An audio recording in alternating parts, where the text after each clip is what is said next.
बोला ना. मराठी का हिंदी? हिंदी. मग तुम्हाला केव्हा जे आवडेल ते.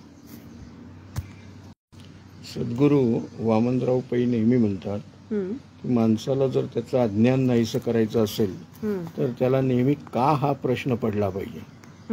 आणि आपल्याला बघा, एकदा आपण एका ठराविक वयामध्ये आलो की त्याच्यानंतर आपल्याला का हा प्रश्न कधीच पडत नाही.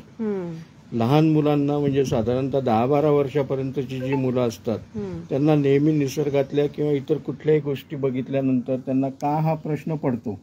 आणि त्याच्यातनंच खरं म्हटलं तर त्यांना ज्ञान प्राप्त होत असतं, त्यांचं शिक्षण तिथूनच सुरू होत असतं. बरोबर. सद्गुरू म्हणतात शिक्षण याचा अर्थ काय, शिक्षणाची व्याख्या काय, तर क्षणाक्षणाला शिकतो तो ते शिक्षण. अरे वा, मस्त. म्हणजे क्षणाक्षणाला शिकलं पाहिजे, पण क्षणाक्षणाला शिकलं पाहिजे तर त्याच्याकरता आपल्या मनामध्ये औत्सुक्य, आश्चर्य या गोष्टी निर्माण व्हायला पाहिजेत. म्हणजे का हा प्रश्न आपल्याला पडला पाहिजे, तर त्या काचं उत्तर शोधण्याकरता ज्यावेळेस आपण प्रयत्न करू त्यावेळेस आपल्याला ज्ञान प्राप्त होतं. बरोबर. आम्ही आमच्या ह्याच्यामध्ये नेहमी विचारतो की बऱ्याचशा स्त्रिया असतात सत्संगाला आलेल्या, तर त्यांना आम्ही आता रोजच त्या स्वयंपाक करत असतात ना, पण तरी ते स्वयंपाक करत असताना त्यांना कधी ज्या काही स्वयंपाकामध्ये प्रक्रिया होतात त्या प्रक्रियांबद्दल त्यांना कधी त्यांच्या मनामध्ये का हा प्रश्न निर्माण होत नाही. साधारणपणे जर आपण स्त्रियांना जर विचारलं किंवा तुम्ही स्वयंपाक करताना फोडणी का देता, तर कोणालाच याचं उत्तर माहिती नसतं. म्हणजे मग ती स्त्री BA झालेली असो, CA झालेली असो, इंजिनियर असो किंवा कोणी असो किंवा साधी गृहिणी असो की जी रोजच्या रोज 2 वेळेस स्वयंपाक करते, तर असं कोणालाच त्याचं उत्तर माहित नसतं. कारण त्यांना कधी हा प्रश्नच पडलेला नसतो की आपण मोहरीचीच फोडणी का देतो. बरोबर. आत्ताही जर समजा तुम्हाला हा प्रश्न विचारला की आपण मोहरीची फोडणी का देतो, तर काय उत्तर असेल तुमचं? का बरं आपण मोहरीची फोडणी देतो? मोहरी बेसिकली एक अँटी इन्फ्लेमेटरी आहे आणि पेन किलर सारखं पण ते काम करतं मोहरी. आणि तसं इनफॅक्ट अजून पुढे पण ते आपण मोहरी, जिरं, हिंग, हळद हे जे टाकतो, तर जिरं हे डायजेशनला फार जास्ती लाभदायक राहतं. हिंग हे गॅसेस, वायू जे आहे त्याचं शमन करतं, त्याचा नाश करतं, जे आपण हिंगवटी वगैरे पण खातो तसं. आणि हळद हे परत अँटीबायोटिक आणि अँटी इन्फ्लेमेटरी. तर बेसिकली जे आपलं सगळं अन्न भोजन असतं त्याची प्रक्रिया आपण इथून सुरू करतो. हा, म्हणजे थोडक्यात मोहरीची फोडणी आपण का देतो, तर जरा बघा, आपण ज्यावेळेस आपण फोडणीला मोहरी घालतो तर फोडणीमध्ये मोहरी तडतडते म्हणजे ती फुटते, तिचे 2 भाग होतात.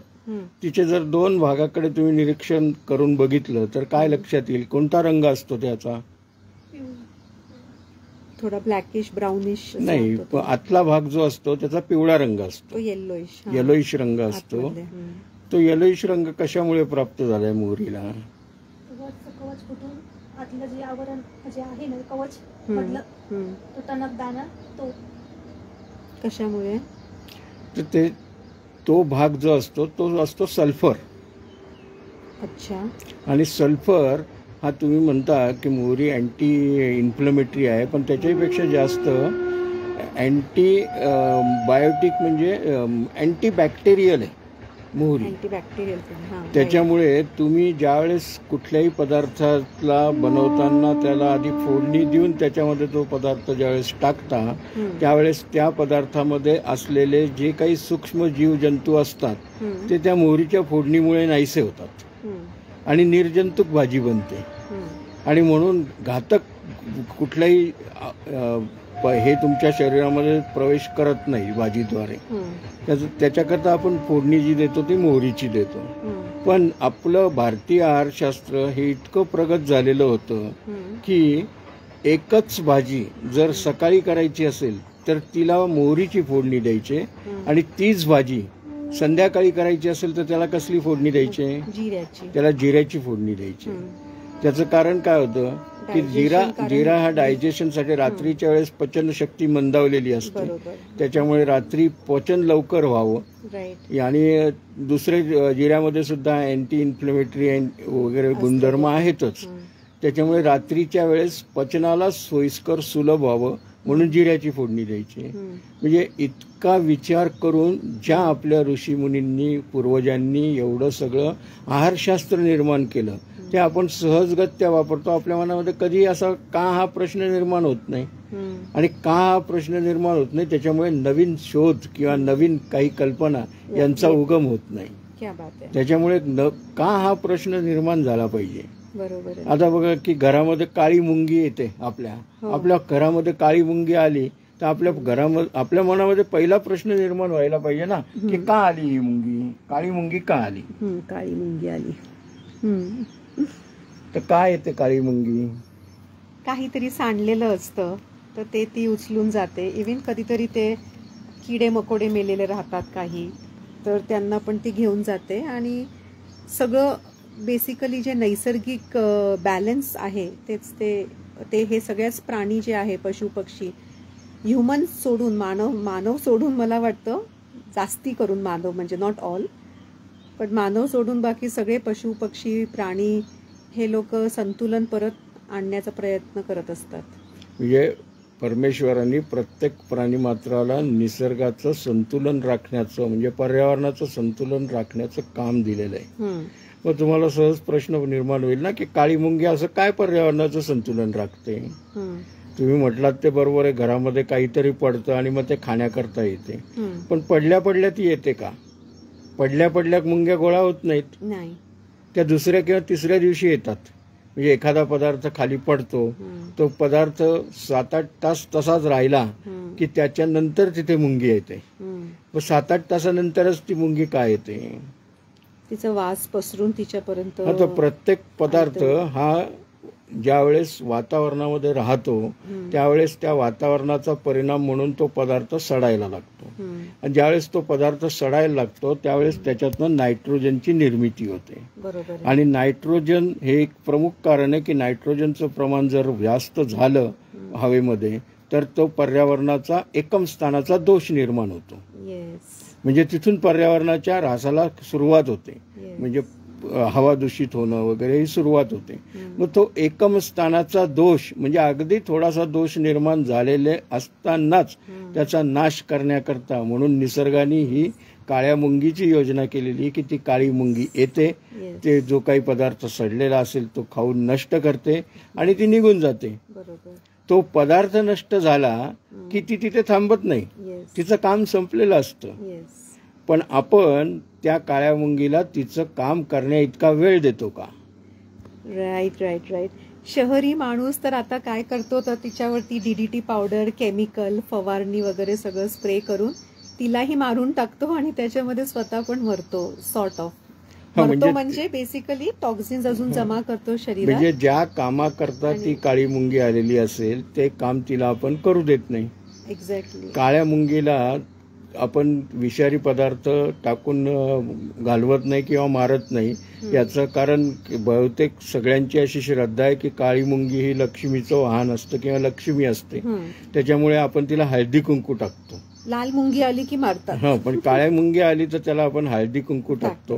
पण त्या हळदी कुंकाच्या वासाने सुद्धा त्या मुंग्या निघून जातात. त्याचं कारण काय आहे की आता हळदी कुंकू सुद्धा हे पूर्वीसारखं राहिलेलं नाही. त्याच्यामध्ये केमिकल्स आहेत. ते त्या मुंगीला कळतं की याच्यामध्ये केमिकल्स आहेत म्हणून ती निघून जाते. आपल्याला मात्र कळत नाही, आपण हौसेने टिकलेला होतो. परफेक्ट. पण त्या मुंगीला कळतं की याच्यामध्ये केमिकल्स आहे, याच्या जवळ आपण जायला नको. मग ती मुंगी निघून जाते. पण ज्या कारणाकरता तिची व्यवस्था झालेली होती ते कारण नाहीसं झालं का. नाही. तो पदार्थ आणखीन चढतो.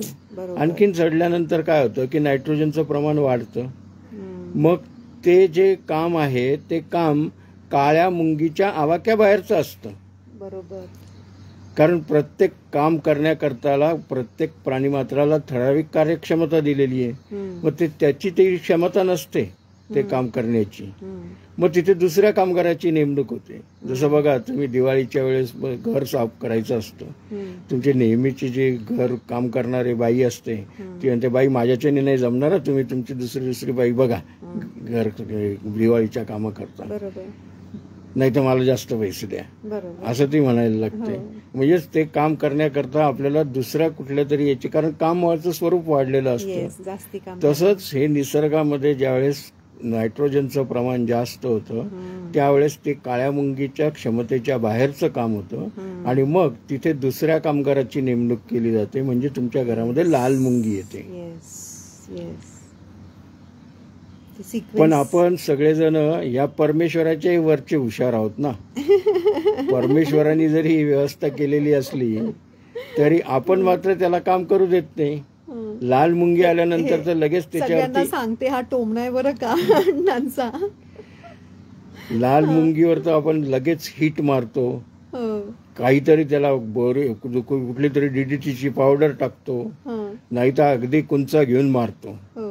म्हणजे इतक्या निर्गुणप्रमाणे जे आपल्या आरोग्याच्या याच्यासाठी आपल्यासाठी आलेले असतात काम करायला, Yes. त्यांना सुद्धा आपण इतक्या निर्दयपणे वागवतो येस, आणि मग ती लाल मुंगी निघून जाते किंवा मरून जाते. येस, पण ज्या कामाकरता ते आलेली असते ते काम मात्र तसंच राहिलंय. राईट. नायट्रोजनचं प्रमाण आणखीन वाढतं येस, आणि मग इतर प्राणी घरात यायला लागतात. येस. म्हणजे ते चक्र असं आहे की पहिल्यांदा निरुपद्रवी प्राणी घरात येतात, त्याच्यानंतर आवाज करणारे प्राणी घरात येतात, हो, त्याच्यानंतर चावणारे प्राणी घरात येतात येस, आणि अशी ती साखळी वाढत जाते. जास्तीत जास्त क्षमतेचे त्रासदायक प्राणी मग घरात यायला लागतात. बरोबर आहे. त्याच्यामुळे जर काळ्या मुंगीलाच आपण सुरुवातीला तिथं काम करू दिलं असतं तर हे सगळं Yes. कोणीच आलं नसतं. येस, काळ्या मुंगीने तिचं काम झाल्यानंतर ती निघून गेली असते. आणि निसर्गाची रचनाच ही आहे की प्राणी मात्र ते काम करण्याकरता येतात, ते काम झालं की निघून जातात.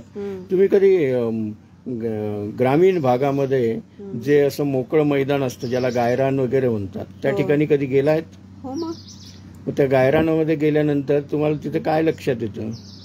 कशा संदर्भात? गायरानावरती तुम्ही गेलात समजा तर तिथे गाई म्हशी चरत असतात ना. बरोबर. मग त्या गाई म्हशी निघून गेल्यानंतर ते त्यांचे जे काही पोह टाकतात तिथे ते तसेच पडलेले असतात. हो, शेणाचे पोह तसेच पडलेले असतात. हो, तर ते 1-2 दिवस तसेच असतात. तिसऱ्या दिवशी जर तुम्ही उलटून बघितलं तो हा, तर त्याच्या आतमध्ये अत्यंत किडे पडलेले असतात येस. सगळे. हो, हो, हो, आणि तेच जर तुम्ही 5व्या-6व्या दिवशी तिथे जर गेलात हो, तर तिथे त्या शेणाचाही मागमूस नसतो आणि त्या किड्यांचाही मागमूस नसतो. हो. कुठून आले हे आणि कुठे गेले हे? येस, निसर्गातनं आले आणि निसर्गात परत गेले. येस, परत तुम्हाला ते किडे दिसत नाही. जमीन एकदम साफ झालेली असते तिथली. Yes, yes. म्हणजेच निसर्गामध्ये प्रत्येक प्राणी आपापला येऊन निसर्गाच्या संरक्षणाचं पर्यावरणाच्या रक्षणाचं कार्य करतो आणि निघून जातो.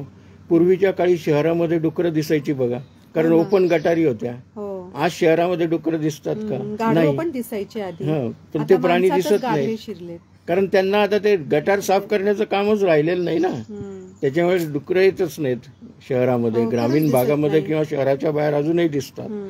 थोडक्यात सांगायचा उद्देश असा आहे की ज्याला जे काम दिलेलं आहे त्या काम करण्याच्या क्षमते इतकं त्याचं जे काम आहे ते तो काम प्रामाणिकपणे करतो, पण आपण त्याला काम करण्याची संधी देत नाही.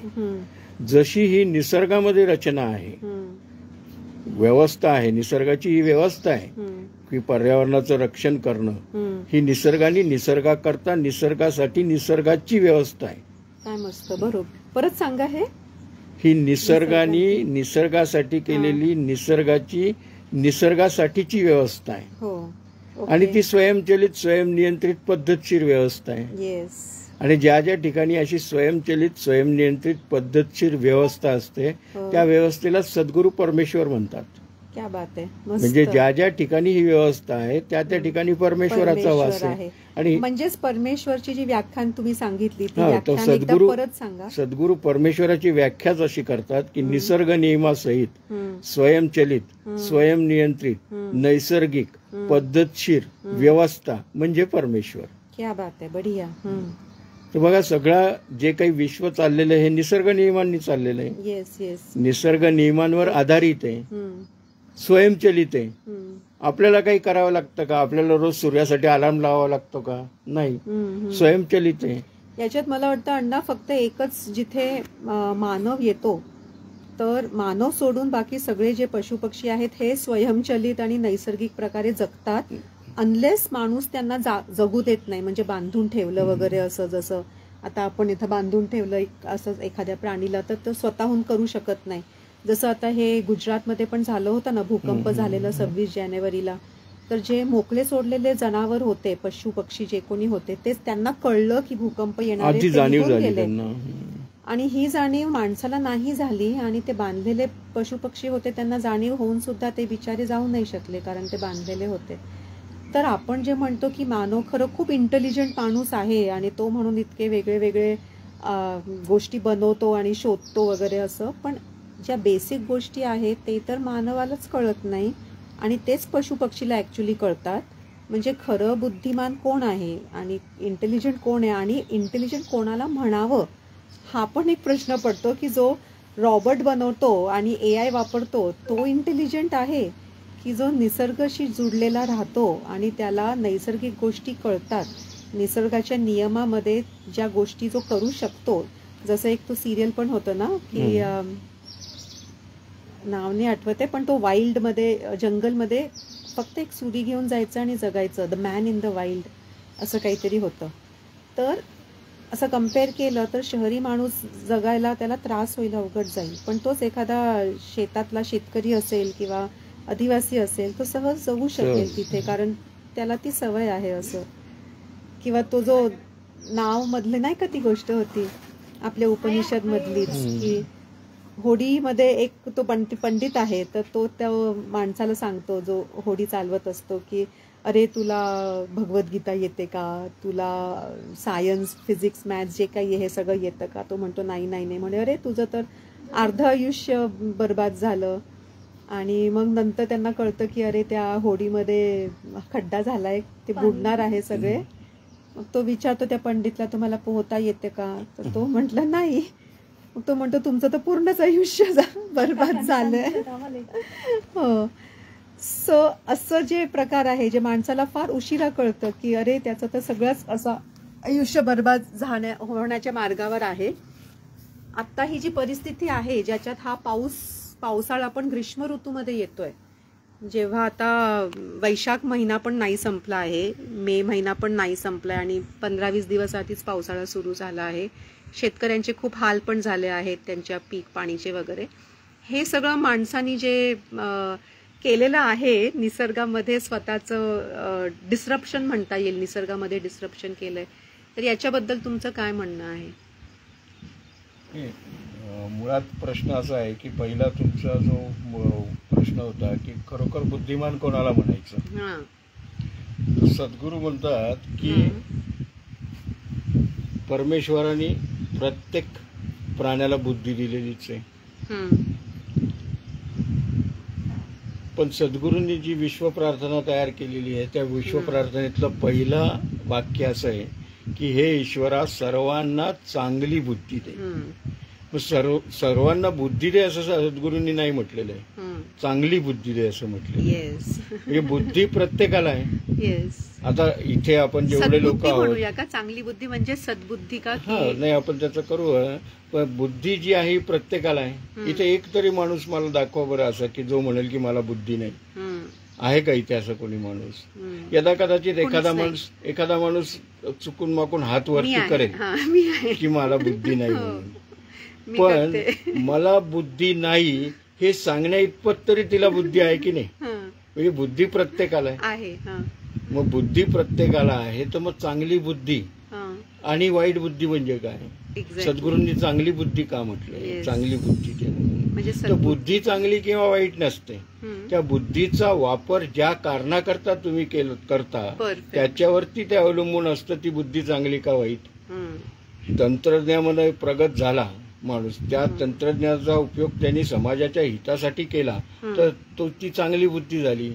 पण त्याच तंत्रज्ञानाचा उपयोग करून त्यांनी घातपाती कृत्य केली म्हणजे तो टेररिस्ट झाला, तर ती बुद्धी वाईट बुद्धी आहे. बरोबर. समाजामध्ये माणसं चांगली बुद्धी ही चांगल्या कारणाकरता फार कमी वापरतात. अण्णा, पण याच्यामध्ये पण चांगली बुद्धी दे म्हणजे चांगली बुद्धी म्हणजे जो चांगल्या कामासाठी जो वापरणार बुद्धीला ती चांगली बुद्धी, पण मग चांगलं कार्य काय, चांगलं कर्म काय? चांगलं कार्य म्हणजे ज्याच्यामध्ये आपल्या हिताबरोबरच इतरांचं हित जपलं जातं, ते चांगलं कार्य. म्हणूनच आता आमचे जे प्रल्हाद दादा आहेत जीवन विद्या मिशनचे अजीब विश्वस्त, त्यांनी सद्गुरूंच्या जन्मशताब्दी निमित्त एक अमृत तुषार दिलेला आहे. ते अमृत वचन काय आहे? प्रत्येक कृती ही राष्ट्रहिताची, विश्वशांतीची. मग प्रत्येक कृती राष्ट्रहिताची म्हणजे काय? राष्ट्राची सुरुवात म्हणजे राष्ट्राचा केंद्रबिंदू कोण आहे? राष्ट्राचा केंद्रबिंदू हा मी आहे. मग प्रत्येक कृती करत असताना ती कृती माझ्या स्वहिताची आहे का? बरोबर आहे. जर ती माझ्या स्वहिताची असेल तर माझ्या कुटुंबाच्या हिताची आहे का? बरोबर. माझ्या कुटुंबाच्या हिताची असेल तर ती समाजाच्या हिताची आहे का? जर ती समाजाच्या हिताची आहे तर ती मग राष्ट्राच्या पण हिताची आहे का? आणि अशी जी राष्ट्राच्या हिताची कृती जी काही असेल, कर्म जे काही असेल, ते कृत्य किंवा कर्म हे अखेरीस विश्वशांती आणण्यासाठी कारणीभूत ठरणार आहे का? बरोबर. तर जर अशा प्रकारे ही जी आपल्याकडची जी संकल्पना आहे ना भारतीय सनातन संस्कृतीमध्ये, हे विश्वची माझे घर अशी संकल्पना आहे. आणि हे विश्व म्हणजे संपूर्ण मानव जमात ही एकच आहे. बरोबर. म्हणजे तिथे अपपर भाव नाहीये, दुजाभाव नाहीये, की आपण सगळे एकाच कुटुंबाचे सदस्य आहोत. आणि ज्यावेळेस काम करताना किंवा कुठलीही कृती करताना किंवा कुठलेही काम करताना किंवा कृती करताना जी बुद्धी वापरली जाते ती या भावनेतनं वापरली जाते की हे माझ्या हिताबरोबर सगळ्यांच्या हिताचं आहे, त्यावेळेस त्याला चांगली बुद्धी म्हणता येईल. खूपच मस्त अण्णा. याच्यातच एक असं संस्कृतमध्ये एक तो श्लोक आहे जे आपल्या छांदोग्य उपनिषदमध्ये म्हटलं आहे की परोपकारार्थम इदम शरीरम. तर त्याच्या आधीचं त्यांनी जे म्हटलंय ते इतकं सुंदर आहे की परोपकारार्थ फलंती वृक्षः, परोपकारार्थ वहन्ति नद्यः, परोपकारार्थ गवन्ति गव्यः, दुधन्ति गव्यः, परोपकारार्थम इदम शरीर. तर म्हणजे ज्या प्रकारे त्यांनी म्हटलंय की जसं वृक्ष फल बनवतं पण स्वतः बनवलेलं फल स्वतः काही खात नाही, दुसऱ्यांसाठी बनवतं. पण त्याच्याहून जास्ती मुख्य म्हणजे जेव्हा ते फल दुसऱ्यांसाठी तो बनवतो तेव्हा तो असं अकडून असं अभिमानी होत नाही, पण तो असं झुकून जातो, एकदम नम्र होतो आणि अजून झुकून जातो आणि लोकांना सांगतो ये आणि तोड आणि मला खा असं वगैरे. पण तेच माणसामध्ये म्हणजे असं पण म्हणतात की मलाही जे वाटतं की वेदचं पूर्ण सार जर आपल्याला समजायचं असेल की जेव्हा परोपकारार्थ इदम शरीरम, आपण आपल्या शरीराचा वापर दुसऱ्यांवर उपकार करण्यासाठी केला, पण ते अहम भावनी नाही पण असं नम्रतेने आणि झुकून जाऊन केला, तर चांगलं काम जे आपण म्हणतो आहे, जे चांगली बुद्धी जे आपण म्हणतो आहे, आणि निश्चितच चांगली बुद्धी. हा, आणि हे जग इतकं सुंदर होणं सहजतेमध्ये होईल ते सगळ्या गोष्टी अशा. जसं तुम्ही आता हे म्हटलं ना परोपकारार्थ इदम शरीरम, तसंच त्याचं मूळ जे आहे ना ते वेदांमध्ये असं दिलंय की यज्ञात भवन्ति पर्जन्या. म्हणजे गीतामध्ये म्हणजे यज्ञ केल्याने पाऊस पडतो किंवा पर्जन्य होतो. पण त्याचा चुकीचा अर्थ सगळ्यांनी घेतला की पाऊस पडत नसेल तर यज्ञ करा म्हणून. तिथे तो उद्देश नाहीये त्याचा. त्यांना जे सांगायचंय की निसर्गामध्ये सतत यज्ञ चाललेला आहे. यज्ञ म्हणजे काय? यज धातू जो आहे तो यज म्हणजे देणे.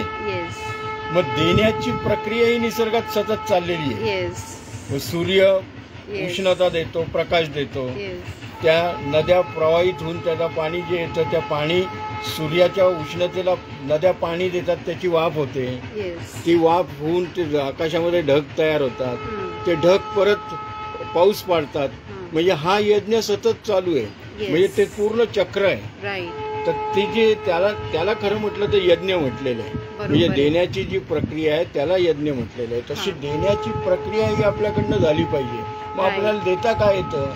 आपण म्हणतो माझ्याकडे तर काही नाही, मी काय देणार? पण आपल्याला दुसऱ्याला कमीत कमी आनंद देता येतो ना, खूप गोष्टी देता येतात.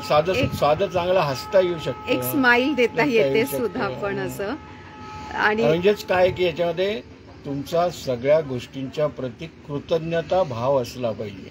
म्हणून सद्गुरू काय म्हणतात, कृतज्ञता हेच पुण्य आणि कृतज्ञता हे पाप. मग जे काही करता आहेत, जे काही मिळत आहे, की जे काही होत आहे त्याच्या प्रति जर तुम्ही कृतज्ञ असाल तर तीच खऱ्या अर्थाने ईश्वराचं पूजन आहे. मग ते पाप कसं काय अण्णा? कृतज्ञता म्हणजे कृतज्ञ नसणं, कृतज्ञता नसणं त्याला कृतज्ञता म्हणतात. अच्छा, कृतज्ञता. तर अच्छा, ओके. कृतज्ञता हे पुण्य आणि कृतज्ञता हे पाप. ओके. हा, म्हणजे पाप पुण्याची कल्पना सुद्धा सद्गुरूंनी जी व्याख्या आहे अतिशय सोपी करून टाकली की तुम्ही दुसऱ्याप्रती कृतज्ञ असलात तर तुम्हाला पुण्य मिळेल. बरोबर आहे. आणि तुम्ही जर त्याचा कुठलाही उपकार, मगाशी जसं तुम्ही म्हणाला की अहमभाव निर्माण होतो देताना, तर अहमभाव निर्माण होणं याचाच अर्थ मी करतोय, त्यांनी जरी केलेलं असलं तरी त्याचा त्यांनी माझ्याकरता आधी जे केलेले ते विसरून मी आता जे करतोय त्याला मी माझं महत्व देतो. तर तिथे ती कृतज्ञता होते, ती कृतज्ञता होत नाही. त्याच्यामुळे कृतज्ञता हे पुण्य आणि कृतज्ञता हे पाप. डोनेशन पण दिलं की ते माझं नाव लिहा, माझ्या नावाची शाळा करा, मग ते डोनेशन देणार, असं ते सगळं अहमभाव येऊन जातो त्याच्यात. तर मगाशी आपला जो विषय चालू होता ना की व्यवस्था, म्हणजे जशी आपण निसर्गामधली व्यवस्था बघितली की निसर्गाचं पर्यावरण राखण्याकरता प्रत्येक प्राणीमात्राची व्यवस्था केलेली आणि प्रत्येक प्राणीमात्र आपापलं काम करत करत निसर्गाचं रक्षण आणि पर्यावरणाचं संरक्षण करत असतो. बरोबर. आणि ज्या ज्या ठिकाणी व्यवस्था आहे तिथे तिथे परमेश्वराचा वास आहे. मग आपण आपल्या शरीराकडे बघा, शरीराकडे बघितलं तर आपल्याला दिसून येईल की शरीरामधलं सुद्धा सगळं काम याच पद्धतीने चालतंय, निसर्ग नियमासहित. सगळं शरीर निसर्ग नियमांनी चालतंय. बरोबर आहे. त्याच्याच नंतर स्वयंचलित आहे. शरीरामधल्या बहुतेक जवळजवळ 80 ते 90% क्रिया अशा आहेत की ज्या स्वयंचलित आहे, तुम्हाला काहीच करावं लागत नाही बाहेरून. रक्ताभिसरण आहे, श्वासोश्वास आहे, त्याच्यानंतर तुमच्या शरीरामध्ये सप्तधातू बनण्याची प्रक्रिया आहे, अन्नाचं पचन आहे, या सगळ्या ज्या आहेत त्या स्वयंचलित आहेत. पुन्हा स्वयंनियंत्रित आहे. लहानपणी तुमचं नाक 1.5 इंचाचं होतं, पण ज्यावेळेस तुम्ही 6 फुटाचे झाले त्यावेळेस तुमचं नाक काय 1.5 फुटाचं नाही झालं. तुमचं नाक त्या प्रमाणातच, म्हणजे स्वयंनियंत्रित आहे सगळी गोष्ट. बरोबर आहे. मग पद्धतशीर आहे पुन्हा सगळं. मग ही जी व्यवस्था आहे, म्हणून सद्गुरू म्हणतात की शरीर हे सुद्धा शरीर साक्षात परमेश्वर. म्हणजे जसं निसर्गाच्या ठिकाणी परमेश्वर पाहायला सद्गुरूंनी सांगितलं तसं शरीराच्या ठिकाणी परमेश्वर पाहायला सांगितलं. बरोबर आहे. म्हणजे शरीर हे सुद्धा साक्षात परमेश्वर आहे. मग ज्या आपण मगाशी बघितलं की तिथे सुद्धा आपल्याला का हा प्रश्न निर्माण झालेला नव्हता, तसंच आजची जी शिक्षण पद्धती आहे किंवा आजच्या ज्या काही चुकीच्या संकल्पना आहेत त्याच्यामुळे आपल्या मनामध्ये का हा प्रश्न निर्माण होत नाही आणि त्याच्यामुळे आपण योग्य दिशेने जात नाही. बरोबर आहे. बघा, लहानपणी म्हणजे साधारणतः एखाद्याच्या घरामध्ये जर लहान मूल असेल तर ह्या लहान मुलाला तुम्ही थोडंसं त्याला जास्त फिडिंग झालं की तो लगेच उलटी करतो. बरोबर. आता त्याने उलटी केली तर हा निसर्गाचं नियम आहे किंवा निसर्गाचं चक्र आहे की जे शरीराला नकोय ते बाहेर टाकणं. बरोबर आहे. ते जास्त झालं म्हणून शरीराने बाहेर टाकलं, किंवा आज त्याच्या शरीराची ती गोष्ट पचवण्याची क्षमता नाहीये काही कारणाने, बरं नसल्यामुळे किंवा इन्फेक्शन झाल्यामुळे, आणि त्या ह्याच्यामध्ये जर त्याला आहार दिला गेला तर तो ती उलटी करणारच. हे नैसर्गिक आहे. पण आपण आता खूप शिक्षित झालेलो आहे आणि त्या शिक्षणाचा परिणाम असा झालाय की आपण काय म्हणतो की 2-3 उलट्या झाल्या की लगेच आई काळजीच पडते, माझ्या बाळाच्या पोटात काही नाही. मग ती परत त्याला भरवते. परत त्यांनी उलटी केली की काय करतात, सरळ उचलतात आणि डॉक्टरकडे घेऊन जातात. अजून औषध. डॉक्टर काय करतो, डॉक्टर उलटी बंद होण्याचं औषध देतो. उलटी कशामुळे झाली ते कारण नाहीसं करण्याचं औषध देत नाही, उलटी बंद करण्याचं औषध देतो. ट्रीटमेंट वरवरच राहते, जडपर्यंत पोहोचतच नाही. म्हणजे परिणामांवरती काम होतं, कारणावरती काम होत नाही. मग उलटी बंद होते, पण शरीरामध्ये ज्या कारणाने त्याला उलटी झालेली आहे ते कारण नाहीसं झालं नाही. जसं आपण मगाशी बघितलं, काळी मुंगी येते, कारण तसंच राहतं, लाल मुंगी येते. मग इथे सुद्धा काय होतं की उलटी बंद होते.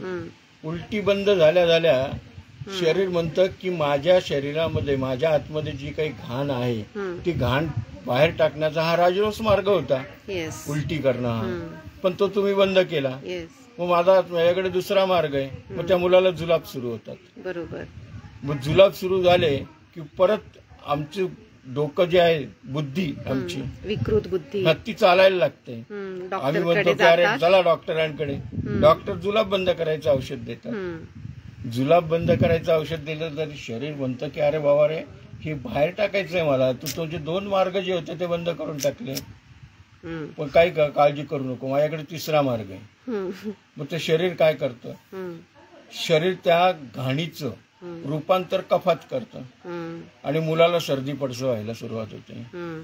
मग सर्दी पडसं झालं, तो शिंका द्यायला लागला, नाक गळायला लागलं की आई बाबा लगेच त्याला परत डॉक्टरकडे घेऊन जातात. डॉक्टर सर्दी बंद व्हायचं किंवा नाक गळायचं बंद करण्याची औषधं देतात.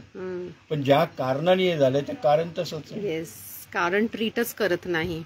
मग शरीर म्हणतं की आता माझ्याकडे चौथा मार्ग आहे. आणि चौथा मार्ग काय आहे तर ते त्या शरीराचं सगळ्या टॉक्सिन्सचं जे रूपांतर झालेलं आहे शरीरामध्ये ते घामावाटे बाहेर काढायला लागतं. म्हणजे ते तुमच्या शरीरावरची जे त्वचेला छिद्र असतात त्या छिद्रांमधनं जो घाम येतो त्या घामावाटे बाहेर काढण्याचा प्रयत्न करतात. पण ज्या वेळेस नैसर्गिक वातावरणामुळे घाम येतो आणि शरीरातली टॉक्सिन बाहेर टाकतानाचा जो घाम येतो याच्यामध्ये फरक असतो.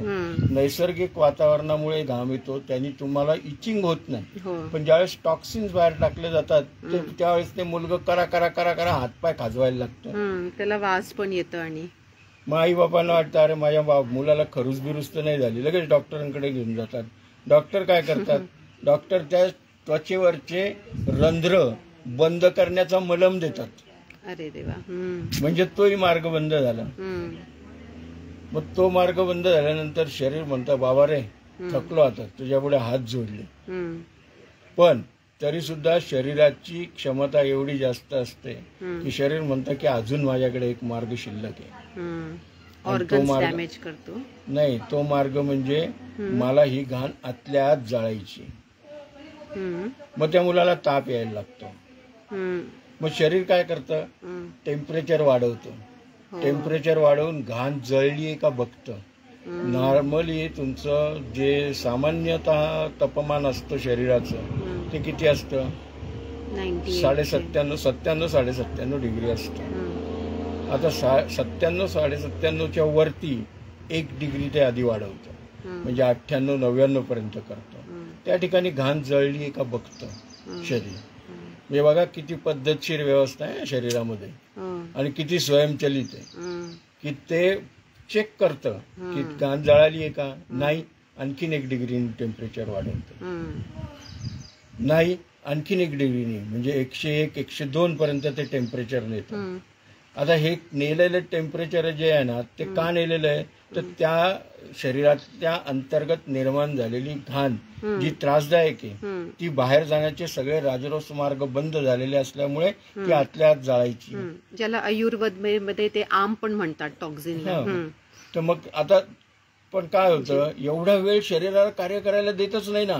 परत औषध 100 पर्यंत झालं की लगेच डॉक्टरकडे घेऊन जातात. डॉक्टर लगेच मेटॅसिन दे, ते काय क्रोसिन दे, लिक्विड दे, सिरप दे, हे करून नाही तर घरी पट्ट्या ठेव, हे करून ते ताप जो आहे तो टेम्परेचर वाढूच देत नाही. मग ताप जातो, टेम्परेचर कमी होतं. पण त्याच्यातही शरीराची व्यवस्था बघा, जर त्याला काम करू दिलं तर ते समजा 102 पर्यंत गेलं. 102 पर्यंत गेल्यानंतर त्या शरीराच्या ज्यावेळेस असं लक्षात येतं की ही शरीरातली घाण नाहीशी झालेली आहे त्यावेळेस ते त्याचं टेम्परेचर नॉर्मल टेम्परेचरच्या 1 डिग्रीनी खाली आणतं. म्हणजे 96-96 येते टेम्परेचर. आणि त्याचमुळे ज्यावेळेस ताप जातो ना त्यावेळेस थंडी वाजते, कारण नॉर्मल टेम्परेचर पेक्षा 1 डिग्रीनी टेम्परेचर कमी झालेलं असतं. म्हणजे ते नॉर्मल टेम्परेचर पेक्षा सुद्धा कमी टेम्परेचरला घाण शिल्लक आहे का हे शरीर चेक करतं. ओके, म्हणून खाली आणतं. ओके, आणि नसेल समजा झालेलं तर परत टेम्परेचर वाढवतं. अच्छा अच्छा अच्छा. पण माणूस ते पण करू देत नाही ना, तो तेव्हा पण ते तो इतका विकृत मनस्थितीमध्ये आहे. ते सगळ्या प्रक्रियेला 2 ते 3 दिवस लागतात. आणि म्हणून पूर्वीच्या काळी म्हणायचे ना की 2-3 दिवस काही औषध देऊ नका. बरोबर. त्यांनी खायला नाही मागितलं तर देऊ पण नका.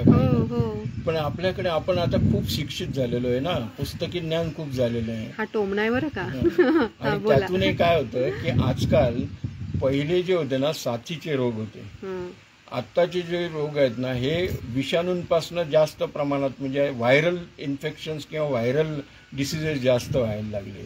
त्याच्यामुळे आईबापांचं सुद्धा काळजी तशी संयुक्तिकच असते की कळत नाही ना. खरं म्हटलं तर तेही कळतं की हा ताप व्हायरलचा आहे, का हा ताप इतर कुठल्या कारणाने आला आहे. पण तेवढं आपण इतर सगळ्या गोष्टींचं शिक्षण घेतो, पण या आवश्यक गोष्टींचं शिक्षण घेत नाही.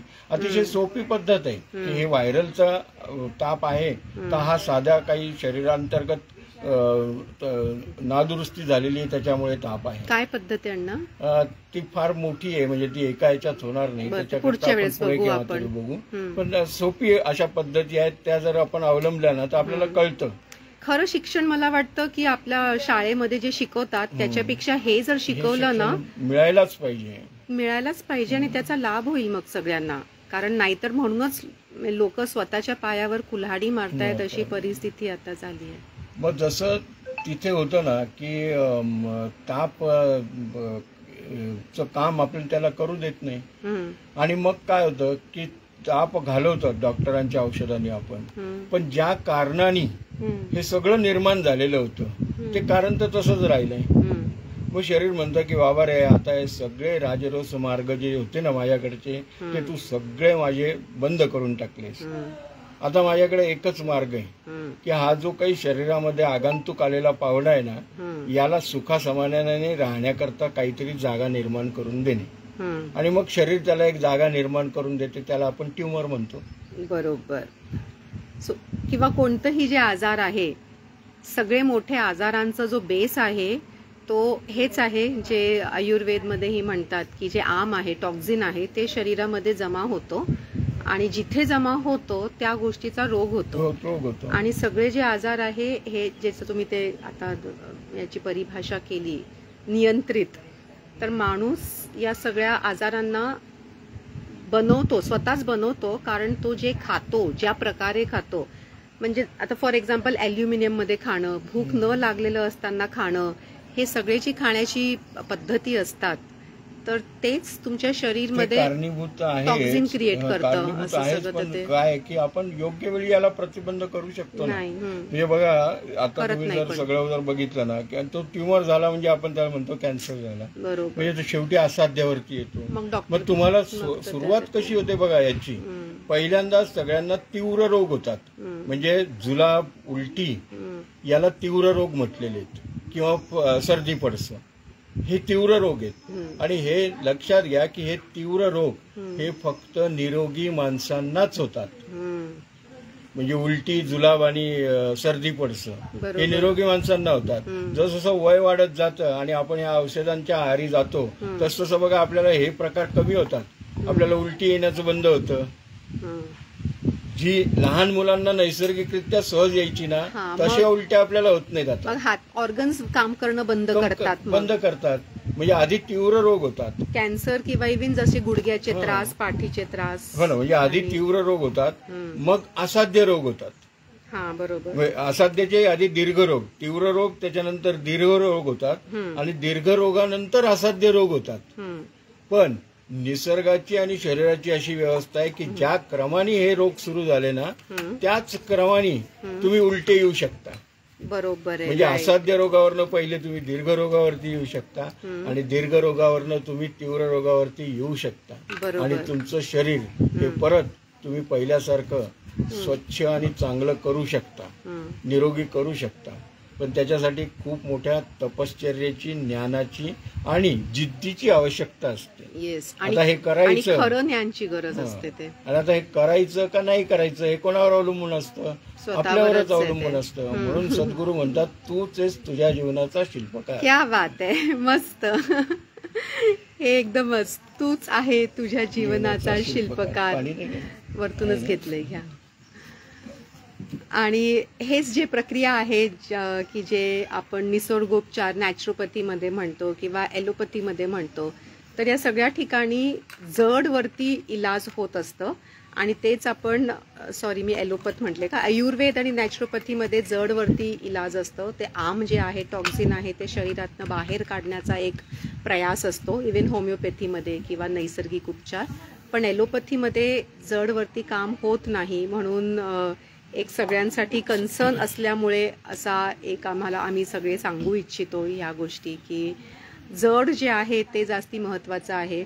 आणि इथेच आता आपण शेतात आहोत, तर झाडांना जसं कीड लागते आणि इथे समजा कीड लागली आणि त्या कीड कशामुळे लागते, तर ते वीक झालं आहे म्हणून लागते ना, तर आपण इथे फवारणी मारतो वरती किड्याला मारण्यासाठी, पण तो त्याचा पाप तर लागतंच, ते पाप आपण शेजारी ठेवूया. पण याला बेसिक जो कारण आहे, तर जड वरती काहीच काम केलं नसल्यामुळे तो परत नीट होतच नाही. तर त्याच्यामुळे जड वरती ट्रीटमेंट करणं गरजेचं आहे.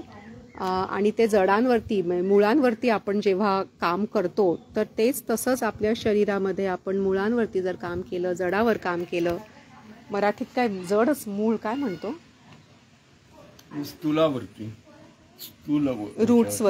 रूट्सवर काम केलं बेसिकली. ओके, रूट्सवर काम केलं तरच जीवन आहे हे मस्त सहजतामध्ये आपण जगू शकतो. तर तुमचे काही प्रश्न असतील तर आपण ते घेऊ शकतो खालती कमेंट बॉक्समध्ये. तुम्ही नंतर जरी लिहिलं, नंतर जरी कोणी व्हिडिओ बघितलं किंवा आता जे बघतायत, काहीही प्रश्न असतील तुमचे या संदर्भात, तर पुढचा व्हिडिओ आपण घेऊया त्या विषयांवरती. नमस्ते. तूच आहे तुझ्या जीवनाचा शिल्पकार. नमस्ते.